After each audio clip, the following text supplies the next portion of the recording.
Welcome to Frivolous Fandom. Usually I'd say with Mike and Kev, but I'm Mike and Kev's not here. But in lieu, we have two guests, Cole and John. Introduce yourselves. All right, so I'm John, longtime friend of, of Zoe's and Kev's. That's my last name. And my name's Cole Chevrier, and I'm also a long time friend of Kev and Zoiger. Yep. So, we're changing up a little bit. It's going to be a little different. You're going to hear me being referred to as Zilliger a lot. That's going to be cool. And we're going to cover a non-movie topic. Yes. We're actually covering various animes that... Okay, so there's a stigma behind anime, right? People believe... I've heard it before. It's a term. It's been thrown out. That anime crap.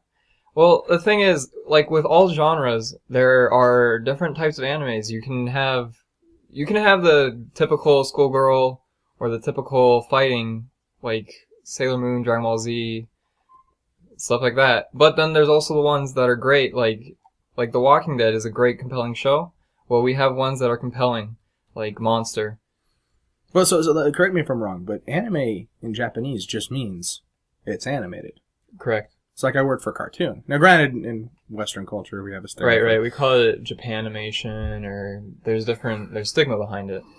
But it's like any form of media. It's a form of art. Like there's, you just watch it and you're entertained by it.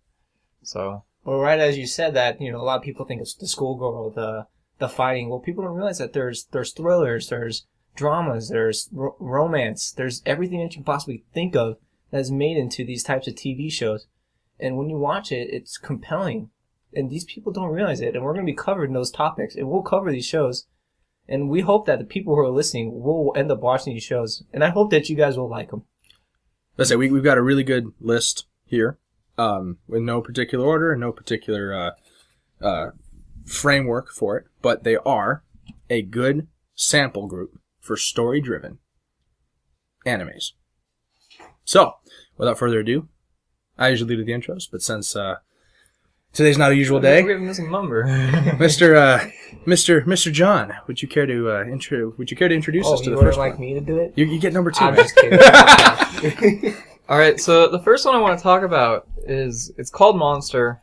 Now, it takes place in Europe, and it's about a brain surgeon, and he's probably like the best brain surgeon around. And basically, he does an operation, and he has a choice between saving a kid or saving a higher up official, which happens to be the mayor. And instead, he chooses the kid because the kid is first in line, and the doctor, his name's Dr. Tenma, and he prioritizes whoever's first. And since the children came first, he went to help them out, and basically what happened was he saves the young boy's life, and in the process, the mayor loses his life. So it's basically career and political suicide. Right. He basically lost his credentials. He can still keep his job, but the administrator of his hospital basically says, you're not going to be able to go anywhere else. You're not going to leave here. You're going to be you're not going to be the top surgeon. You're ruined. You're ruined. And in the process of that, a couple days later, the administrator dies, doesn't he? Yeah. And basically, so he performs a successful surgery on the kids, and the kids were brought in from a murder, and like they're completely traumatized at the time. So there's two, they're twins. One's Johan, and then one is later introduced as Nina. And Johan, he's the one that had to get the surgery done to him because he was shot. And Nina was in a coma. But the next day, they find out that Johan and Nina are both missing from the hospital. And since Tenma had lost his credentials, all of this is like gone for him. It it fast forwards in the actual story a couple of years later, and now he's searching for this Johann because he caused he is the monster that Tenma created because he saved Johann. And Johann is like he's like a manipulative trickster to where he gets other people to kill for him, but he doesn't do it himself. Right, and he basically gives an ultimatum where, hey, if you don't fulfill your task of killing this person, I'm going to kill you. So they have to choose, am I going to die or I'm going to have to kill someone? So he's a very Machiavellian motivator. You don't deal in, I'll make you a deal. It's, here is the deal. Right. You die or that person dies.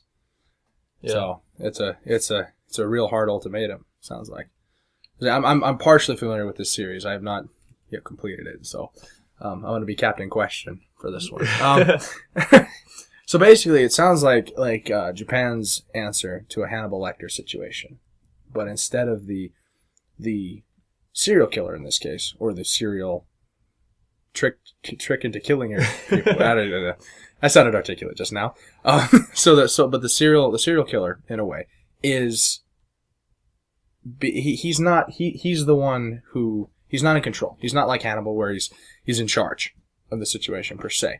He's not been playing off, the protagonist, like, with Clarice, where she thinks she's trying to investigate the guy, but the whole time he's getting played. Dr. Tenma has ownership of this, both in his mind and I would be willing to bet in Johann's too. Right. The blame is on him, at least internally. Like, this is my problem, I need to fix it. Yeah, like... So it's a little bit of a Frankenstein's monster dilemma. Kind of. Yeah, okay. Yeah. And so Tenma believes that he's the one who created Johann, and so this is why he sets out on the journey, basically. He travels across all of Europe. He goes to Czechoslovakia. He goes through Germany, and like it's a thriller in the sense that he has to, like, you don't know what's coming next, and it's also a mystery. It's a horror. There's so much in it that can I don't know. There's just a lot of depth to the story, and it's interesting. It is, and there's scenes where it will just give you the chills. What this character will do to you, the monster that Tenma has created. And one of my favorite scenes would have to be a car ride with a couple police officers after an incident in the show, which I don't want to spoil. And you find out these police officers are being manipulated by Johann. Oh, so he can control basically anyone in this story. It doesn't even have to be a normal person. It could be officials. It can be police officers. Right. Gotcha. So basically, Tenma. So you have the paranoia. Yeah. Right. Ooh. So basically, Tenma doesn't know who he's gonna come across because it might be someone Johann is manipulating. Wow. And there happens to be an incident, fairly early in the story where Nina. So what happens after they split up? Nina and Johann are... So Nina goes to an orphanage and then she's adopted. Johann just goes off and, like, he causes some events that if you watch, you'll learn. And they're pretty crazy because, I mean, he's a kid at this point in time where this happens. And he's still manipulating people as a kid. So we have a little Damien action there. A little, and I don't mean Damian Wayne. I mean as in Damien from The Omen. As in the Antichrist kind of thing, like Devil Child. And oof. Yeah, and so basically Nina believes that because an incident happens to her, is it foster parents would be the correct Yeah, term? her foster parents. Okay, her adopted parents. Yeah, her adoptive parents, and then so they end up getting killed, and then because it's Johann behind all of this, and Nina then decides that, well, I need to find out who Johann is. She ends up finding out that she's related to him, and then it forces her to track down Johann with Tenma, but Tenma doesn't want her to because Tenma feels that it's his duty, not hers, to stop it, but she feels it's her duty because they're related. Mm.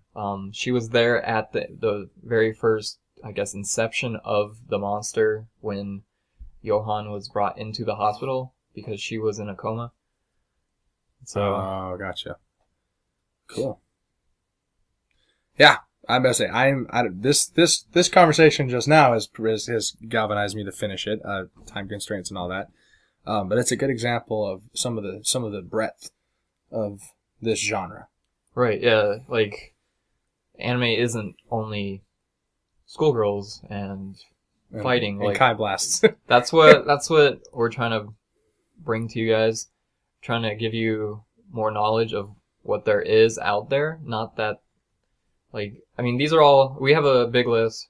They're great shows. None of them are schoolgirly. None of them are super like Japanesey. They're fairly, I'd call them slice of life stories. Mhm. They're relatable. They're like, I don't know. Anyone can watch them. Like, you can let your kids watch these. You can let your grandparents watch these. Well, I want to say kids Well, for depending things on- like Monster. That's more of Yeah. an adult TV It show. is that, yeah. It's kind of, you have to pay attention. Detective You'll get Conan. confused. Is it Detective Conan to be fine? It would be. I just think it's hilarious because I told my mom just a quick synopsis of Monster, and she's like, "Oh wow, where's this TV show?" I said, "Here's the catch, Mom. It's an anime." And she's like, "Oh, are you kidding me?" Like, Yeah, how right. Why would that Right, automatically right. stop you from wanting to watch this show just because I said the word anime? Well, Disney got away with making Fantasia, and Well- everybody was totally on board. Hmm. How many people flocked to see the original one? Hippos in ballet dresses. Hippos in ballet dresses. And you're going to scoff at the fact that this story is just animated? I don't get it. It's and God bless my parents, but they do that too. They're like watching those cartoons again. I'm like, Well, think of the age that we live in. Look at how many 3D animation movies there are. Look at how many just regular animation type of movies there are. Like, well, the process is we so live much. in the digital age. Like, all this is done in computers now. So, basically, you get, like, it's with the times. So, we're in this age where animation is key. Yeah. Like, even you watch a J.J. Abrams movie. Sorry, shots fired here. But, Prepared for the comments. Incoming. There's so much CGI in it. That's animation, guys. Oh, yeah. There's nothing different between that or this, only that this is majority animated. Although I would argue that J.J. Abrams movies are majority Animated as well. Yeah. Well, okay, so let's move on to a series that is near and dear to both of your hearts. Now, I am very, very lightly acquainted with this one as well. We'll get to the ones that I actually know presently, but You're a gracious host. So I'm Yeah. like pick our topics first. So, Right? What a Cole? nice guy. We'll be talking about a show that I just recently watched, and it's called Eden of the East.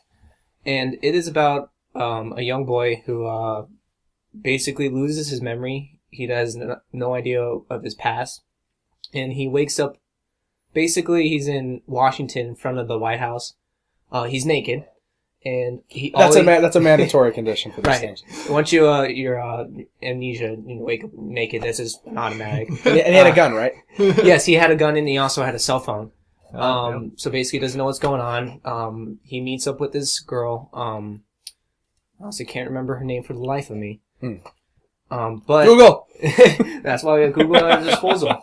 But they go. Akira, though. They go back to Japan, and there were some recent attacks, and it was called Reckless Monday. And what happened so was what's the global situation? Because I know that the whole point is they're supposed to. Actually, I'm jumping ahead of myself. Keep going. I'll ask you in a second. well, basically, what happened was 6 different cities were attacked by missiles. No one died though. Right, in Japan. This happens in Japan.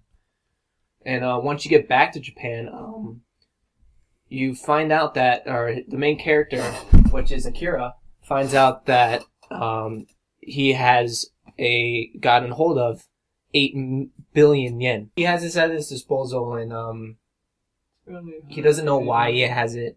Mm-hmm. He doesn't really know what to do with it. But basically, he needs to find out, what was his past, why was he brainwashed, Mm-hmm. and it's a really powerful anime. Just keeps you on your feet, keeps you guessing. It's a great thriller. Quick spoiler. So the reason the money is there, if I got the gist of it correctly, was that they have to save Right. Japan. Yeah. There's a requirement. They have to use the money to save Japan. From missiles? No. They just had to save Japan. Japan's basically. like a fallen country Oh, kind of like a Uganda situation. in this Well, like not universe. That low, but I mean, they're still thriving in some areas. Okay, but it's They're just not a power. What's the rest of the world looking like? Who's sending missiles to this poor island? Uh, Aside from okay, us. that is That's a spoiler. That's a spoiler we will not. Okay, get okay, into fair enough. because, Okay, sure. that will ruin a lot of the then of the story. That's, we want these people to watch this show. gag order, right? But they have it at their disposal, and they need to save Japan. And if they use it to their basically to be frivolous, then what is called the supporter will come out and kill you. they're essentially playing a game per se, Oh, because think of it. There's 12 people. They're called the Selesau, which is like Chosen. The selected. Mm. And they so there's 12 of them. Basically, the main character Kira, he's number 9, and he meets up with a couple other ones. Some of them are good, some of them are bad. They're not necessarily people you would think as saviors as well. Some of them are. Did they give it to a hobo? No. Okay. Um, Then I have no qualms. They do give them to fairly like people in like a fair amount of power, but you still wouldn't think that they were like people that could save other Like, people. Minister of Garbage Disposal. Here's 8 billion yen. Well, like one of them is a detective, Oh, okay. and then they have like a doctor. There's a CEO of a company. Okay, so you need the money. CEO of a modeling agency. Oh. And she is technically not good. It's how they define how you're helping this country, because the doctor creates a community for the elderly so that they can get the help that they need and basically have jobs. That's his way of helping Japan, saving it. While the CEO is a killer. Oh, fantastic. Right. But she doesn't kill just to kill. She kills people who have committed crimes like sexual abuse, pedophiles, child molestation, all these different types. Good targets. It's kind of like a Dexter type of feel. Yeah. Okay. Her title's pretty funny because it's the Johnny Killer. Oh no. Basically, what she does is if you don't please her that she wants to be pleased, you're gonna get your Johnny cut off. You're gonna get your Johnny cut off either way, though. Yeah, basically, that's gonna happen. Your Johnny's gone. Okay, for the sake of anybody listening under the age of 18, I'm not gonna go with the jokes that just popped into my head. Well, that's I'm gonna why leave them where we're I found keeping it. it as Johnny. Leave it at that. Keep it there. I'm keeping that humor It's where I found it. that little kid, down the street, Johnny. They kill him. No, they don't. He's fine. Well, that's actually so. Basically, we have kind of like it's a fantastic situation. It's but still feasible. Like, is it likely that I'm going to get handed hundreds of millions of dollars and said, fix something, or you die? No, probably not. But could it happen? Could it physically in our realm of existence happen? Yes, it can. Yeah. It's not. I'm not blasting Kai. Go back to share. I'm not blasting Kai Blast into the sun and Spirit Bomb right. and Alien Overlord. This could actually happen, and so it gives a new dimension. You get to analyze it from your perspective. Because, can you guys think what Goku's thinking? I can't. I'm hungry. I want to fight. I'm not sure what goes through his mind. But I know it gets you thinking. It gets you to think of, what would I do with that money? What would you do if you had that kind of money? How would you try to save your country? Mm-hmm. I want to know where to start. Or would you? Right. Would you just want to spend as much as you can until you're going to die? Because they also forgot to mention, once the money is gone in your account, the supporter will come and kill you. regardless. Regardless, no matter what. He'll come and find you and he'll kill you. And you don't know who to support. Can you invest it? No, because that wouldn't be... Well, what if I'm investing You'd have to get more money to help Japan? it's a gray area. It could be a loophole, but probably not. In the story, they don't do that because, well, it's a story. But I suppose if it's real, there might be a loophole around there. I wonder if you just see my hand in the briefing just go up like yes, like, can I invest it? I don't ever want that thing to be zero. Now I wonder if you're already rich, could you use your own money first before you can use the 10 billion yen that you? Well, but you can't just leave it either. Yeah, that's right. I wonder if you can just work off that money and then continue so you can extend your lifetime. You keep putting money into the account. Yeah, they didn't really go into that. They didn't say, what if I could put money in my account? Oh, the CEO's like, great. Like, this is a great deal. Yeah. Cool. Well, in that case, check that series out. I will as well. And it's really short. If you just want to watch something really quick, it's 11 episodes. You can probably finish in like a week. Great show. It's on Netflix, and I know... So it's not one... I know a million people on for the people who don't want to listen to Japanese people talking, it is in English. All you have to do is click the English version and go ahead and watch it. Yeah, a lot of the ones we're going to mention do have English versions, or will have English versions. So people that don't like reading or don't like Japanese voices, you'll be fine. And one that was already brought over here and was on actually Cartoon Network for a while that was on English was actually one of Sill's favorites, which was Detective Conan. Detective Conan, yep. So, Detective Conan is about you guessed it, a detective, and a detective who happens to, be named Conan. He's a detective in Japan, and it's not really what you'd expect. He's kind of a kid, sort of, but not really. Well, he's... It's difficult to explain. Well, in the beginning, it does explain it. Every episode will start with how he is turned into this kid. Basically, he's, I want to say he's either between the age of 18 and 20, and he's a renowned detective, probably one of the best in Japan at the moment. I think they even go as far as saying he's one of the best detectives in the world. Right, I think they actually do say it's basically like a Sherlock Holmes kind of feel that he is one of the best in the world. He's a young prodigy, and through a process that I need to turn off my bio-major brain when I hear, he gets turned into a kid. This is also, apparently he can go back to being 18 by doing whatever your other kid tries to do to be grown up. Drinking alcohol. Yeah, because that's what it. Except for him, it works. Yes, he literally actually turns into an old version of himself. So if he wants to be able to get into a bar, he has to first drink, and it will make him of age. But every episode's different. Every episode is a different crime that Conan has to solve, and he's still in this kid form, so people can't take him serious.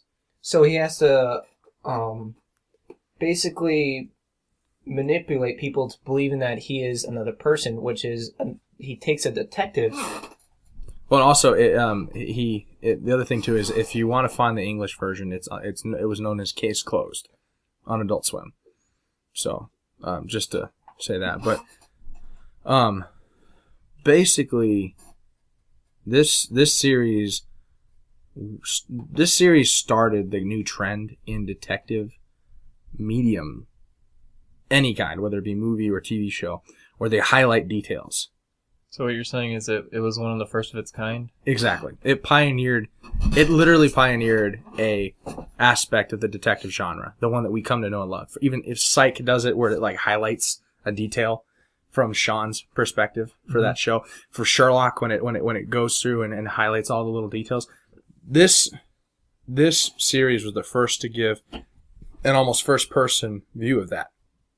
Because, anyone who's read Sherlock Holmes, it doesn't read like there's a couple of clues that it tells you about, but it doesn't tell you the thought process. It doesn't narrate it for you. Right. And so the cool part about Sherlock is at the end you got to see all the couple of breadcrumbs were left, but you get to see how his brain works, and it's really cool.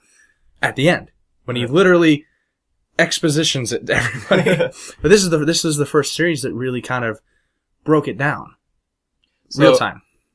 So as like an audience member watching the show, would you say that you can piece together the information to find out who Sometimes. like the episode of the mystery of the episode's about? It's hard because they really do encourage an active audience member. Mm-hmm. Because back me up if I'm right or wrong, Cole. Some of the episodes you know exactly who did it. Yeah, you do. You get an idea, and they kind of give you the hints to who it is, and sometimes they won't, and sometimes they want you to guess, keep you guessing until Conan actually solves it for you. Well, and some of them are just out of left field too. There was one murder involving a scuba diver. I think I've seen it, but it's been a long time. The outcome of that movie the outcome of that episode was just like, what? I didn't even think of that. And it totally fit, too. Like, these aren't really far-fetched things. The only thing that's far-fetched about this is that a 18-year-old magically turned into a 10-year-old, and then he can turn back into an 18-year-old with alcohol. It's about the most incredible thing about this series. Everything else is pretty, like, the actual events and stuff are pretty straightforward. And it's corny, because it's a kid's show. But you know what? Like, we as a culture how many people watch action flicks? And you want to talk about hokey? You want to shots fired, J.J. Abrams. Michael Bay. Yeah. Hey, no one will come to defend that man on the internet. Hey, his stories are really good. Well, Yeah, right. Look at the right. Expendables. That movie's so... It's just over the top. I love it because it owns it. Right. It just lives up to what... It knows what it is. It bought doesn't it. be around the bush. Right? It drank the Kool-Aid. It made the Kool-Aid. Before we go too far into Expendables and action films and J.J. Abrams. Right? Back on task. And Detective Conan, I love what you said is you go real in depth with, with the crimes and stuff. For example, there was an episode with a samurai who was found with a sword through his stomach. Do you remember seeing that episode? I remember the seppuku episode. They said that it was a suicide because he had his hands on the blade. Well, Conan realized that, hey, how his hands were set doesn't indicate that he could have stabbed his stomach through himself. Yep. He would have been, he was in the process of trying to pull it out when he died, is basically. And it was a really, really good, it was a good forensic thing. And that's, what's cool, what was cool about the original CSI things in American TV, and it was you got to see a glimpse into the world. Now we had to Hollywood the heck out of it, and we had to totally just I need to digress, but it zoom in stuff. Yeah, it's like the labs that took 25 seconds to find out the DNA of some person. I can tell you right now that I've done PCR tests in a lab. It took me 12 hours of actual time to get the DNA to the point where it was digested and ready to go. And that doesn't include the time it has to incubate. It doesn't include the time it has to digest. That doesn't include the time we have to wait for the gel to harden. That doesn't include the time that it's like, wow. And then imagine they have to do this hundreds of times a day. Right, and then they can just find a fingerprint and look it up on their system and find the person who was. And that's not even how it works because everyone doesn't have their fingerprint set up into the database. The database for the police department. That's not how it works. Yeah, if I commit a crime tomorrow, my fingerprint will be useless. Useless because I don't have a record. I've not done anything to warrant me having. That doesn't mean go commit crimes. Yeah, that's fair enough. Fair enough. Disclaimer. But so, Detective Conan is a good example of a show that was very clearly made for kids, but is really compelling in and of itself, and it really does let you get a window into the thought process of someone who does have to investigate. I would like to see how many people were inspired to become investigators in Japan from this show. Because they probably watched it and went, you know what, I like this. Maybe a handful, yeah. Yeah. Speaking of kids being inspired to do stuff, John, why don't you announce our next recommendation? All right. So, Space Brothers. It's one of my favorites. I love space. I love astronomy. And basically, two brothers, they grow up and they're goofy kids. There's one, Nanba Muda, and that's the older brother. He was basically born on a year of bad luck, and it was all determined by a losing soccer game. It's pretty ridiculous. But I remember that episode. So he believes that he's born with bad luck, and then his younger brother, Hibito, is he's basically a go-getter. He's going to go out there and do it. But when they're young, they're out exploring in the woods and they see a UFO. This UFO basically inspires them to become astronauts.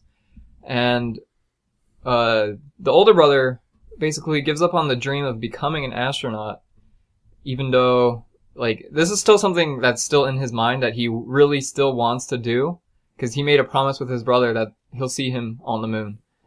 And his younger brother is as a go-getter, he fully went in. He indulged in the Kool-Aid and took a bath in it. He is an astronaut now for NASA, like in the story, not in real life. This is all in the story. And so the younger brother's an astronaut, and he's actually going to the moon, but the older brother is a designer at a car like dealership, and he designed the #1 best car that's selling in Japan at this time, but he's laid off of his job, and so now he's looking for something new to do. However, there's Listen, if I remember correctly, he had an altercation, a physical one with his boss, so he's blacklisted. Right. Oh, that's right. Jeez, He headbutts his boss. He's the best in the business. Doesn't matter. Nobody will hire him. Wasn't an altercation. He just beats him. Yeah, just wham. just imagine, that's just brutal to be. You designed the #1 selling car, and then you're just laid off. Well, thank you for designing our #1 car, but we gotta let you go. Yeah, I'm not gonna lie. There's key times in history where stuff like that has happened. Like the brains. Ford tried to scam the guy who made windshield wipers out of his patent. There's a whole movie on it. It was the first time anybody sued a big corporation like Ford and won. But literally, he invented them, and they took it and went, that's cute. We're not paying you a dime. Yeah, so that happens a lot. It's business, but it turns out to be a good thing, though, right? Because it puts him back on the path. Right. It puts puts him Kool-Aid. Yes. Not Kool-Aid, but get into space. It gives him a taste of space. It doesn't. Space flavored Kool-Aid. What happened, since his brother is an astronaut, he kind of hooks him up with, he basically just puts Muta in a situation to where he is brought into JAXA, which it's basically Japanese NASA. It's their space ship fly thingy starry. It's their space sect, and he goes through the rigorous training of becoming it. Now at this time he's around like 32, I want to say. Oh no! So he's fairly old. He's not like in the best of shape. He's also not the smartest person. He's a goofy character. Okay, like. If you look at him, you're just like, why is he even trying? But he's got the Jap fro. But the thing is, there's such a dynamic behind him to where he evolved. Like his character, he has great character development because at first he doesn't believe in himself or anything, and then it comes that he's actually taking tests for JAXA to become an astronaut for Japan, and then he ends up becoming an astronaut, and like currently in the story he's doing training to actually go to the moon with his brother, and there's a lot that comes into it. There's a lot of it's cool seeing the training that he has to do. Like they're brought into a room for a week and they have no outside connection except for a computer to which they have to pretend is Houston. So they're issued orders from this computer like every day, and they have to fulfill them. And it's basically they're enclosed, so they can't leave the capsule that they're in, and they have to work together with their basically the other astronauts that are training with them. Their crewmates. Yeah, their crewmates. And so it's I don't know. It's a pretty interesting thing to see because you also get like the psychological aspect of it because you see other characters, they get mad at the other character for doing such like small trivial things that they don't like. But you come to learn that, well, if you're becoming an astronaut, you're gonna be stuck with these people, and you need to be like, you need to accept them. It's a really, for those of you who have watched old movies and who pay attention to parallels, there's a movie called An Officer and a Gentleman, and it's about a guy who makes it into, I want to say Annapolis, or maybe that's for West Point, but he makes it into one of the military academies, and there's a drill sergeant that's on his butt all the time, and it's hard for him, and he's got to like, and his peers don't like him, and it's this, he's got a chip on his shoulder. It's a very similar parallel, and it's awesome to see where, you know what, no, you don't necessarily have to change who you are, but it like these high pressure, high stake situations filled with type A personality people really instigate growth. And it's fun to see the protagonist kind of shoulder that responsibility and get better at the things that he's been sucking at. Right, yeah. It's such a change too. Like you don't really, like, Hibito, he's basically the cool guy.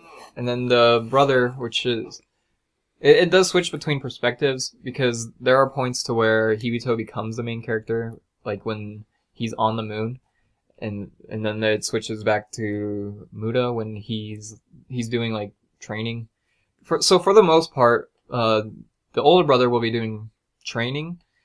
And it's really interesting to see that over the older brother who goes into space, and something actually does happen to him. I don't want to say it because it is a big crazy thing, but like if this happened to you and you were in space, like it's something you wouldn't want at all. It's like Gravity, but not hokey. Shots fired. And Gravity. Here you go. More comments coming down. Didn't deserve Oscar. Shots fired. I mean, great movie, but doesn't deserve Oscars. As I hear at Frivolous Fandom, we like to say non-controversial things. Right. Well, with the group of friends that you will end up seeing on this show, we don't care what nope. we say. Nope. And for those of you who try disagree, to keep it clean. I say, we hey, will keep it clean. If you disagree with us, feel free to say so. Just remember, Jesus is watching. Okay. Or whoever you believe in. Yeah. Or even worse, the forum admin is always watching. But so yeah, that's Space Brothers. One of my personal favorite mangas to read. I have not watched the anime. I'll get around to it. I read faster than I can watch things. So they're really similar though. They follow. Well, we want to follow still on space and time would probably be the same topic. So another one is actually one of John's favorites would have to be Steins Gate. Well, see, I've never actually. I know jack crap about this one. Okay, this one is actually the most I'd say Japanese one of it. This one's fairly it's got that the stereotypical anime girl, you know, big titted and whatnot. But that isn't the main premise of the story. The main premise of the story is time travel. So the main character, his name's Hyohim Kyoma. And he's basically he's a mad scientist, but he witnesses a murder that happens, and I'd say he's fairly greedy because he ends up so he has his own company. It's like a joke based, like if you look at his company, you think he's a joke, but the thing is he actually creates a time machine, and oh dear. Right. Okay. And so pair this with the greed that he has to where, so he goes back in time and someone dies that's near and dear to him, but he doesn't want that to happen. So he basically goes back in time, tries to change an outcome, and then goes back to current time, and then something else is different. So basically, every time he goes back in time, he's messing up something in the time stream that changes something else. And he wants it to be like how it was before he actually built the time machine, so that everything's the same, except for the person who died is still alive. Oh, so it's a butterfly effect situation. Yeah. And it just keeps stacking. Right, yeah. Oh dear. That's actually sounds really cool. It's pretty it's the most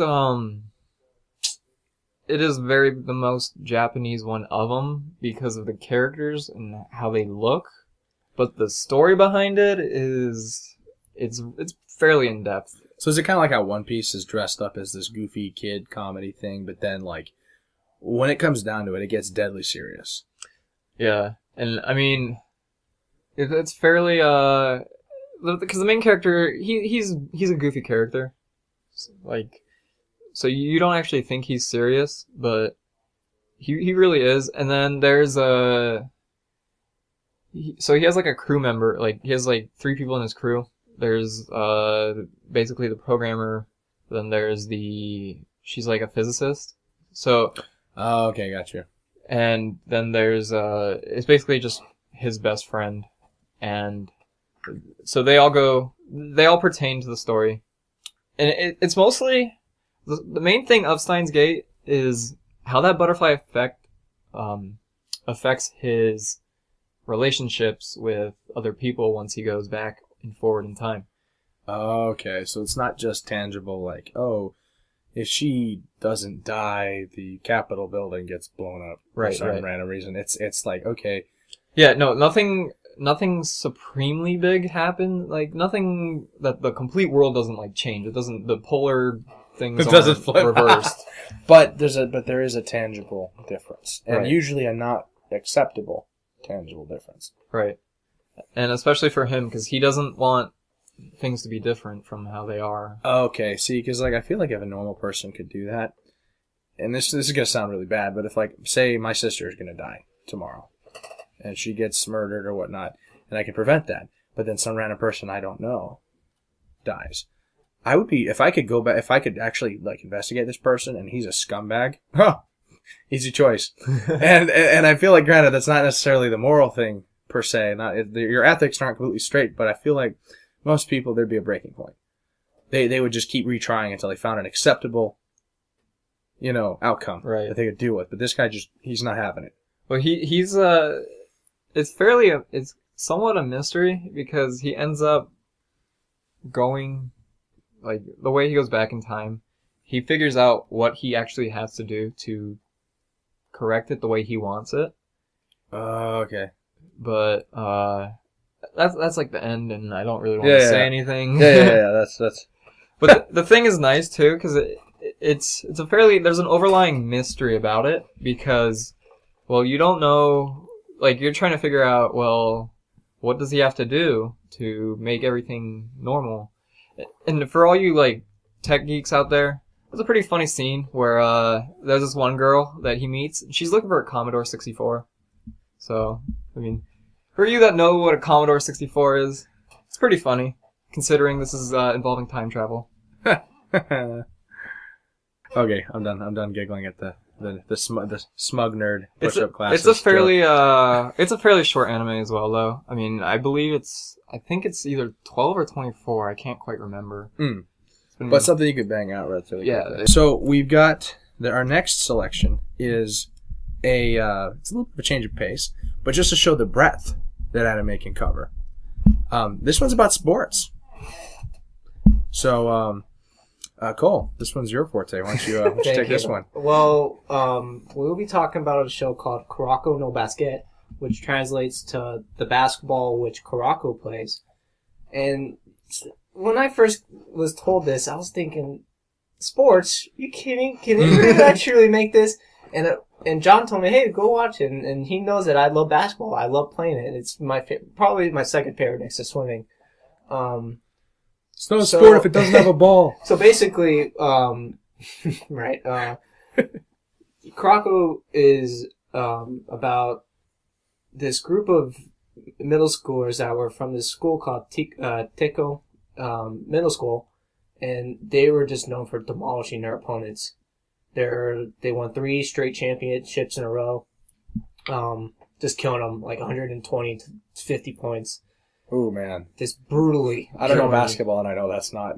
They're the nice. Generation of Miracles. That is what. The starting lineup is called the Generation of Miracles, but there is a extra member of the team which is called the Phantom Six Man, and that is Kuroko. Okay. So basically, once they're out of middle school, they all go to separate high schools. Kuroko goes to a high school that is not really well known for the basketball team. It just started off the previous year, and they have only the recurring players. They don't really have many. Oh, they're all underclassmen. That's not good no matter what sport you're in. They're all underclassmen. Okay. All sophomores and freshmen. Oh dear.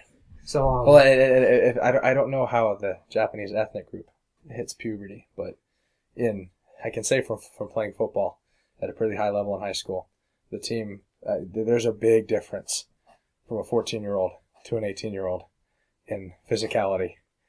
And there's a big difference. It really is for a lot of those people. Like, they start off as wispy youngins, and then by the time they hit 18, they're men. well, actually, some of these 14-year-olds are actually the ones who are making the moves and making the dunks in this show. Because remember, they're from the Generation Miracle. This is true. That's fair enough. They're the team that can just demolish other teams, which is a very Japanese trope. The young genius. Yeah. It's true. So Kuroko joins his basketball team, and also there is another guy on his team who's also a freshman. He spent most of his time in the U.S. playing basketball, and he's recently just came back to Japan. Okay. And he is he's big, he's built well, he's just an all-around athlete, and he just loves to play basketball. He says, I eat, sleep, and drink and think basketball. And he's come back from the promised land.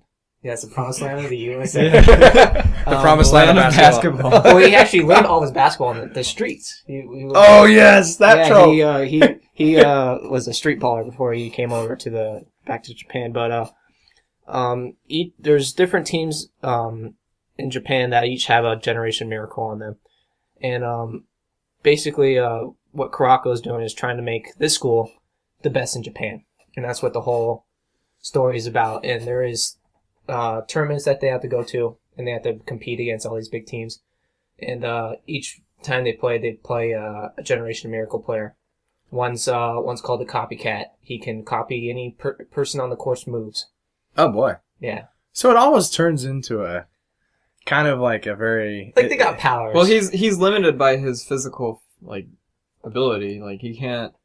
Yeah, you can't fly, but it's very turn-based is not the term I want to use, but it's like they have names for their signature move. Yes. Okay. We'll get into that. Koroko is known as the Phantom Six-Man when he was on the Generation Miracles, and his specialty is distracting people, and so when he can make himself disappear. It's like redirection. Okay, so he's got the jukes. He got the jukes. No, he actually can't really run fast. He just can make you misdirect where your attention's going to. Oh, okay. Because you don't really pay attention to him because he doesn't do anything. He passes the ball. Yeah, he doesn't shoot. Do anything. He doesn't really do much, but he can pass the ball really fast and really well. Mm.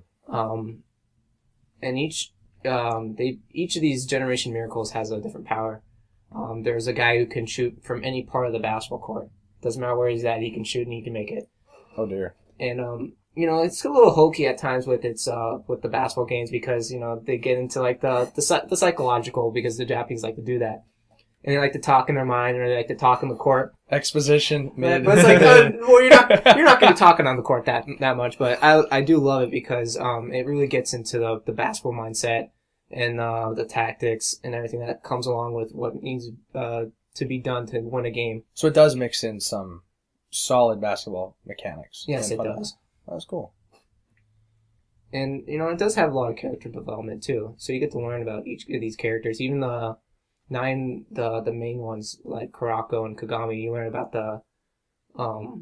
you learn about the whole team. The whole team in general. Yeah. So when a player does something monumental for their development, it's not, cool. Think of the team as the protagonist. Think of the other teams as antagonists. So it does shuffle around the attention. It may be called the basketball that Koroko plays, but it's about everyone on the team. It's not just about Koroko. Nice. So character driven. Yeah. Varied point of view. And it's cool too because all the characters actually do develop. It mostly focuses on Kuroko's development, as a character, because at the beginning he literally doesn't do anything. He's never noticed. He has no presence on the court, and he's basically just there. But he's able to make the plays to pass the ball around and give it to Kagame which is the man from the United States, and he's basically the star player. So he's their LeBron. Okay, so he's the LeBron, and I don't know basketball. I wouldn't say he's like the LeBron, but I would say he's getting close to the Generation Miracle mark. So is he almost like is he like Magic Johnson, in the sense that he's the point maker, but he had other people that have to be where they need to be to make sure he makes it. He's not a one man show. No, that's true, because he for a while he had to rely on Kuroko. Okay. He even said, he goes, listen, I have to rely on you too much, and I can't do that. I have to do this myself sometimes. And Kuroko's crushed by it. He thinks that, what am I gonna do? I can't help these guys. But he comes to learn that he's got to be able to play his own basketball to help his own team. Hence the name. The basketball which Kuroko plays. Ah, I love it. Yeah. Well, cool. So we've covered. I mean, how many different genres have we nailed? I mean, We've got. Well, a lot of them are overlap. That's true. That's true. Space, we hit sports, thrillers, and actually we want to hit one. It's kind of like a romance drama. What happens to be one of my favorites as well, which is called Eve of Time. Mm-hmm. Time of Eve. Time of Eve. Yes, sorry, I got the couple words mixed up. John, if you want to give the audience a quick introduction to the show. All right, so Time of Eve it's actually if you're gonna watch any of these, I honestly recommend watching Time of Eve, because this is literally it's one of my favorites. It's a really heartfelt story as well, and this is one you should let your kids watch. And so basically, it's in a time to where androids are so advanced they look like humans, and it's hard to tell an android between a human, but they have this disc that floats around their head, kind of like Tron-looking disc. Yeah. And so that's how you tell between a human and an android. And there's this cafe that they go to. There's the main character and his friend.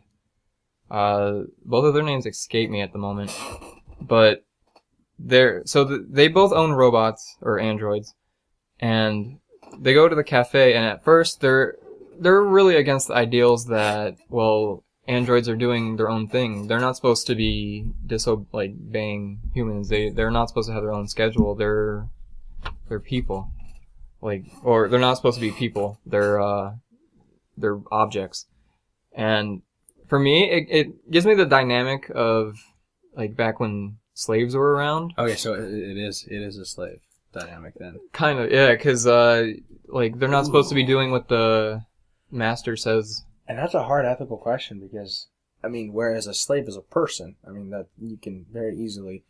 Right, these are androids. You made this person, thing, object, machine, doohickey. So. Is it your possession? Okay, well, in this cafe, though, the thing is, the gimmick to it is you don't know who's human or android. The rings are turned off. They don't have the rings over their heads, so you don't know who's who. So it's kind of cool watching the kids interact with the people who go, the regulars, because they're trying to figure out who's a robot and who's not. It's a big game. All right, before you get too much farther, Time of Eve is actually the name of this cafe, and anyone is welcome as long as they follow the rules. And once an android enters this establishment, their ring is turned off. Okay, so technically, are they allowed to break any of the fundamental laws for robots while they're under this situation? They actually do follow the laws. Okay, that's so they do have the. But there's no way to get them to tell you that they're... Okay, and you can't ask. That's one of the rules. Correct. Yes, the rule is you can't... you have to treat them as if they were humans. Okay. So it's just... This guy, the main character, has to learn how to talk to each of these robots without having to mention he's a robot, and how to just talk to them like they're normal human beings. Now, what the robots are doing, though, it's considered illegal. They could be shut down. So... Oh, really? But it's in a gray area, because you still don't know who is android and who's not. Okay, so if there were an investigative body who wanted to... Shut it down, they could, but they'd have to approve it. Oh man, and they'd be kicked out before they'd even. That's intriguing. But that's how the legal system works. I don't know how many. There's tons of examples in our society that things that are very blatantly illegal get overlooked because of a little tiny loophole. But it's cool how you see each time that the young man interacts with the robot. Each robot is different when they're interacting. So do you get the sense that they're entirely sentient, like they are? The robots? Yeah. Yeah. Oh, okay. So they are. There is no. Not the stereotypical beep boop beep beep. No, they're straight up they're conscious. They're aware. They have their own opinions. There is a couple of robots that you see outside that are robotic and clinking and clacking, making all those noises. But those are the old versions. Yeah. Updated These are versions like are the new iPads. Right. Oh, okay. You have the Game Boy Advanced or Game Boy first Game Boy versus 3DS. the iPod Mini versus the iPad. Yeah. Oh man. Gosh, those things even exist. No, they don't. Right. Like I love telling my cousins, like they go like, oh my gosh, I can't believe these things are so cool, but I have such an old iPad. And I can't get mad at the kid. He from his realm of understanding, it's like, yeah, you do have an old iPad. It's 2 years old. And I just looked at him. I'm like, dude, you know how big it was that I got a color Game Boy? I'm not even 25 yet. I sound like my grandfather. Back in my days, we yeah, Game Boys. The technology evolves so fast now. Yeah, it's just, oh, I remember, like, my grandpa just straight up looked at me when I said that. He went, ah! And I'm like, shut up. Now, you can find Time of Eve as it's actually on YouTube, so you can watch it there. Nice. The full movie. This one is really but there's, short. it's 6 episodes long, and they're 15 minutes each. So you can either watch a movie or just the episodes. Like, you can crank this one out fast. But the cool thing about everything we've given so far is that aside from Kuroko and Detective Conan, these are all pretty much short. Short story is not the right term, but they're short series. So, a lot of them are also already done with, so they're not ongoing. The ones that are Kuroko, Space Brothers, and I don't watch Detective Conan, so I don't know, but I believe that's still going. I think, yeah. They just did a crossover between him and Lupin the Third. Okay. Which I'm not sure how the hell that. There should be a time period difference between those two, but I'm not going to go into that. They've had weirder crossovers. They have Fairy Tale and Rave Master crossover, and then Natsu no Taizai and Fairy Tale crossover. Just stay away. Well, if you had a lot of time from the morning. If you had a lot of time on your hand and you want to watch a lot, you can watch Kuroko or Koroko's fairly short, but if you want to catch up to it. Yeah, because they're still ongoing, but it's still short right now. But Detective Conan, which is 700 episodes. Yeah, that's long-winded. If you have the patience to watch all those, go watch it. It's actually a pretty good show. I'm sure they have highlight episodes, because the thing is, most of the stories are standalone. Oh, the long one. Oh yeah, it's episodic. Yeah. So it's one of those things where that's why I understand when people can't jump into One Piece, because it's just too darn like you go, okay, I'll start from episode 1 out of 700. I quit. Well, I mean, those are basically the list of animes we had. If you guys want, I'll read them off for you, but this is basically our closing segment. Mm-hmm. And we will have a list updated, and we will try to annotate based on which ones. So if you want to skip to one, we'll.